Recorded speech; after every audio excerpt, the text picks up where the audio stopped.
Hello bachchon, let's read the question. So the question over here says, if we cross pure breed tall dominant pea plants with a pure breed dwarf recessive pea plants, we get pea plants of F1 generation. Now we self cross the pea plant of F1 generation, then we obtain pea plants of F2 generation. What do the plants of F1 generation look like? What is the ratio of tall plants to dwarf plants in F2 generation? State the type of plants not found in F1 generation but appeared in F2 generation, mentioning the reason for the same. What are homologous structures? Give an example. Is it necessary that homologous structures always have common ancestors? तो यहाँ दो part में question पूछा गया है. सबसे पहले part से बिगिन करेंगे. सबसे पहले पार्ट में कह रहे हैं कि अगर टॉल डोमिनेंट पी प्लांट को डॉर्फ रिसेसिव पी प्लांट के साथ क्रॉस करेंगे तो F1 जनरेशन बनेगी और F1 जनरेशन की जब सेल्फ पॉलिनेशन होगी तो F2 जनरेशन बनेगी. और इसी के बेसिस पे आगे क्वेश्चंस पूछे गए हैं. राइट. तो इस क्वेश्चन का की कंसेप्ट क्या हो जाएगा? इस क्वेश्चन का यहाँ पे की कंसेप्ट हो जाएगा मोनोहाइब्रिड क्रॉस. मोनोहाइब्रिड क्रॉस मतलब एक ऐसा क्रॉस जिसमें हम सिर्फ एक ही कॉन्ट्रास्टिंग कैरेक्टर को लेके कंसिडर करके क्रॉस बनाते हैं. एक ही कॉन्ट्रास्टिंग कैरेक्टर कौन सा है यहाँ पर? Height of P plant. या तो टॉल होगा या dominant. That is the contrast. ठीक है. एक ही ट्रेट को लेके क्रॉस कर रहे हैं. तो पेरेंट जनरेशन हमें दे रखी है. पेरेंट जनरेशन में क्या है? एक टॉल प्लांट है और उसे क्रॉस कर रखा है डॉर्फ प्लांट के साथ. अब हमें ये दे रखा है कि टॉल जो है वो प्योर ब्रीड है, मतलब दोनों अलील्स इसमें टॉलनेस के ही हैं. ठीक है. दोनों अलील्स टॉलनेस के हैं. अब ये जो टॉलनेस का अलील है उसे मैं कैपिटल टी से डिनोट कर रही हूँ. क्यों? क्योंकि जो ये टी है, टॉल है, ये डोमिनेंट है, ये गिवन है. डॉर्फ को कैसे रिप्रेजेंट करेंगे? स्मॉल टी, क्योंकि ये डॉर्फ भी प्योर ब्रीडिंग है तो दोनों अलील्स डॉर्फ के ही प्रेजेंट है. राइट. अब यहाँ पे अगर इन्हें अपनी प्रोजेनी बनानी है तो सबसे पहले क्या होगा? गेमीट्स प्रोड्यूस होंगे. गेमीट्स में क्या होता है कि एक ही अलील पास होता है. या तो ये कैपिटल टी जाएगा या ये कैपिटल टी जाएगा. बात तो बराबर है. सारे गेमीट्स में एक कैपिटल टी जाएगा, इसमें भी एक स्मॉल टी जाएगा. जब ये दोनों गेमीट्स आपस में फ्यूज करेंगे तो क्या होगा? जब ये दोनों गेमीट्स आपस में फ्यूज करेंगे तो F1 जनरेशन बनेगी. F1 generation. और F1 जनरेशन क्या है? Capital T small T. और ये कैसा दिखेगा? ये टॉल दिखेगा क्योंकि यहाँ पे एक अलील कैपिटल टी है, दूसरा अलील स्मॉल टी है, लेकिन एक्सप्रेस सिर्फ कैपिटल टी करता है क्योंकि वो डोमिनेंट है. अब हमें F2 जनरेशन बनानी है. F2 जनरेशन बनाने के लिए F1 जनरेशन की सेल्फ पॉलिनेशन होती है. ठीक है. तो यहाँ पे अपनी जैसे प्लांट के साथ क्रॉस होगा. ये भी हो गया टॉल, ये भी हो गया टॉल. अब अगर इन्हें प्रोजेनी बनानी है तो again they will also form gametes. सबसे पहले गेमीट्स बनेंगे.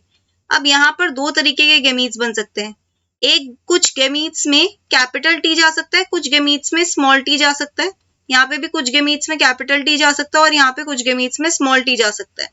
जब ये कैपिटल टी के साथ फ्यूज करेगा तो क्या बनाएगा? Capital T. और ये क्या है? F2 generation. ये कैसा दिखेगा? टॉल. जब ये कैपिटल टी स्मॉल टी के साथ फ्यूज करेगा तो क्या बनेगा? Capital T small T. ये भी तो टॉल दिखेगा क्योंकि यहाँ पे एक तो अलील डोमिनेंट है. जब ये कैपिटल टी स्मॉल टी के साथ फ्यूज करेगा तो अगेन टॉल बनेगा. और जब ये स्मॉल टी के साथ फ्यूज करेगा तो क्या बनेगा? डॉर्फ बनेगा. ठीक है. तो F2 जनरेशन में हम देख रहे हैं कि कितने टॉल हैं. F2 जनरेशन में एक्चुअली में 3 टॉल हैं और डॉर्फ कितने हैं? 1. इसे हम कहते हैं फिनोटिपिक रेशियो कि ऑर्गेनिज्म दिख कैसे रहे हैं. अब इस बेसिस पे हम क्वेश्चंस को आंसर करेंगे. सबसे पहले पार्ट में पूछा गया था कि F1 जनरेशन में किस तरीके के प्लांट्स बनेंगे. तो F1 जनरेशन में टॉल प्लांट्स बनेंगे. पर ये टॉल में क्या दोनों कैपिटल टी नहीं है. इस टॉल में एक कैपिटल टी और एक स्मॉल टी है. ठीक है. Next part of the question में क्या पूछा गया था? Next part of the question में पूछा गया है कि F2 जनरेशन में टॉल इज टू डॉर्फ का रेशियो कितना है. टॉल इज टू डॉर्फ का रेशियो कितना है? It is 3:1. और last part of the question में हमें पूछा गया है कि ऐसे कौन सी प्रोजेनी है या ऐसा कौन सा ट्रेट है जो F1 जनरेशन में एब्सेंट है बट F2 जनरेशन में प्रेजेंट है. ठीक है. So we can write over here absent in F1 but appeared in F2. तो यहाँ पे देखो F1 में क्या है, सारे टॉल है, लेकिन F2 में ड्वार्फ के साथ साथ टॉल भी है। तो कौन सा है जो F1 में प्रेजेंट नहीं है लेकिन F2 में प्रेजेंट है? It is dwarf. और इसका हमें रीजन बताना है। इसका रीजन ये है, देखो F1 में सारे टॉल क्यों मिले, क्रॉस को देखेंगे। F1 में सारे टॉल इसलिए मिले क्योंकि यहाँ पर हमने प्योर ब्रीड यूज करे थे। एक तरफ से कैपिटल टी आया था, एक तरफ से स्मॉल टी। लेकिन ये जो F1 जनरेशन वाला टॉल है, ये प्योर ब्रीड टॉल नहीं है। इसमें कहीं ना कहीं ये ड्वार्फनेस का ट्रेट छुपा हुआ है, जो अपने आप को सिर्फ तब एक्सप्रेस करेगा जब इसको दोनों पेरेंट से ड्वार्फनेस के ट्रेट मिलेंगे। ठीक है, सो यहाँ पे रीजन भी मेंशन करना है। Reason is because F1 parents have alleles for dwarfness although they are tall। ठीक है, और इसीलिए ये F2 जनरेशन में अपीयर करता है। Now next part of the question में उन्होंने हमसे पूछा गया है अबाउट होमोलोगस स्ट्रक्चर्स। तो इस क्वेश्चन का की कंसेप्ट क्या हो जाएगा? इस क्वेश्चन का यहाँ पे की कंसेप्ट हो जाएगा होमोलोगस स्ट्रक्चर्स। होमोलोगस स्ट्रक्चर्स ऐसे स्ट्रक्चर्स होते हैं जिनका पैटर्न सिमिलर होता है, लेकिन इनके फंक्शंस डिफरेंट होते हैं। So we can write over here, they are similar structures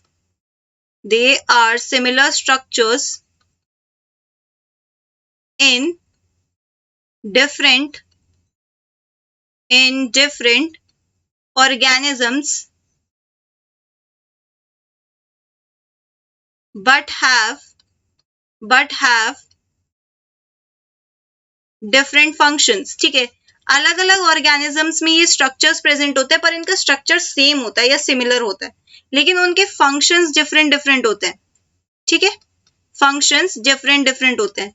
और ऐसा क्यों होता है? ये होमोलोगस स्ट्रक्चर्स की क्या खासियत होती है? इनकी खासियत होती है that they denote common ancestry या कॉमन ओरिजिन। ठीक है, कॉमन एंसेस्ट्री या कॉमन ओरिजिन, इसका मतलब ये है कि ये सारे स्ट्रक्चर्स एक ही स्ट्रक्चर से निकले हैं। ठीक है, क्योंकि ये एक ही स्ट्रक्चर से निकले इसलिए इन सबका स्ट्रक्चर सेम है, लेकिन ये अलग अलग डायरेक्शंस में इवॉल्व हुए हैं अलग अलग फंक्शंस के लिए। और इसका एग्जाम्पल क्या है? इसका एग्जाम्पल हो जाएगा फोर लिम्स ऑफ बर्ड के फोर लिम्स को क्या कहते हैं? Wing. Of bird, whale, human, horse. ठीक है, इन सब के जो फोर लिम्स हैं वो क्या है? होमोलोगस ऑर्गन्स है। कैसे? अगर मैं बात करूं बर्ड के फोर लिम्ब की, तो उसका फंक्शन क्या होता है? फ्लाइट। ठीक है, व्हेल का क्या होता है? स्विमिंग। ह्यूमन के फोर लिम्स का क्या फंक्शन है? ग्रास्पिंग, किसी भी चीज को होल्ड करना, पकड़ना। और हॉर्स के फोर लिम्स का फंक्शन क्या है? रनिंग। ठीक है, तो यहाँ पे हमने क्या देखा कि इन सब के फंक्शंस अलग अलग है, लेकिन इन सब में जो बोन्स का पैटर्न है वो सिमिलर है। ठीक है, so we can write over here that they have similar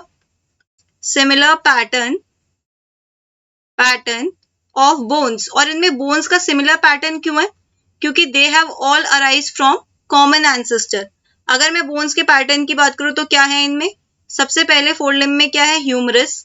humerus के बाद है bone radius, ulna.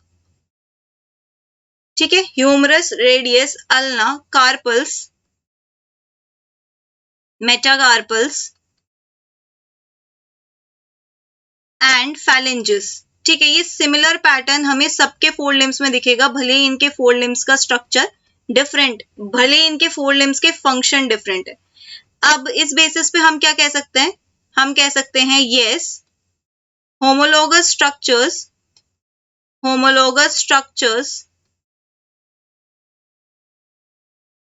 always indicate common ancestor। common ancestor, right? So that's it for the question. Hope you understood it well. Best of luck.